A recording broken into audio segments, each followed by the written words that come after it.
Edward's Day Out. Once upon a time, there was a little engine called Edward. He lived in a shed with 5 other engines. They were all bigger than Edward and boasted about it. "The driver won't choose you again," they said. "He wants big, strong engines like us." Edward had not been out for a long time, and he began to feel sad. Just then, the driver and fireman came along to start work. The driver looked at Edward. "Why are you sad?" he asked. "Would you like to come out today?" "Oh, please," said Edward. So the fireman lit the fire and made a nice lot of steam. Then the driver pulled a lever, and Edward puffed away. "Peep, peep," he whistled. "Look at me now." The other engines were very cross at being left behind. Away Edward went to get some coaches. "Be careful, Edward," said the coaches. "Don't bump and bang us like the other engines do." So Edward came up to the coaches very, very gently, and the shunter fastened the coupling. "Thank you, Edward," the coaches said. "That was very kind. We are glad you are taking us out today."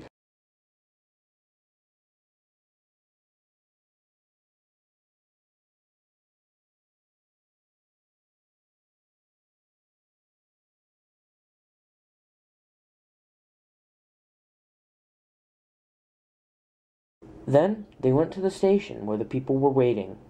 "Peep, peep," whistled Edward. "Get in quickly, please." So the people got in quickly, and Edward waited happily for the guard to blow his whistle and wave his green flag. He waited and waited. There was no whistle, no green flag. "Peep, peep, peep, peep, peep."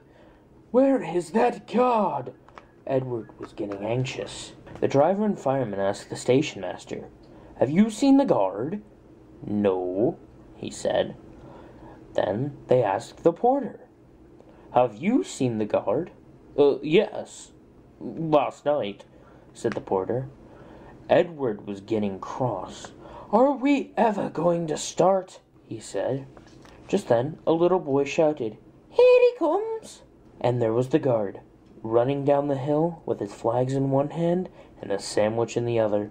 He ran onto the platform, blew his whistle, and jumped into his van. Edward puffed off. He did have a happy day.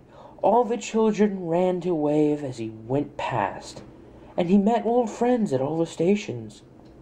He worked so hard that the driver promised to take him out again the next day.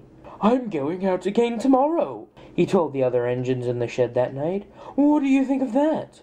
But he didn't hear what they thought, for he was so tired and happy, he fell asleep at once.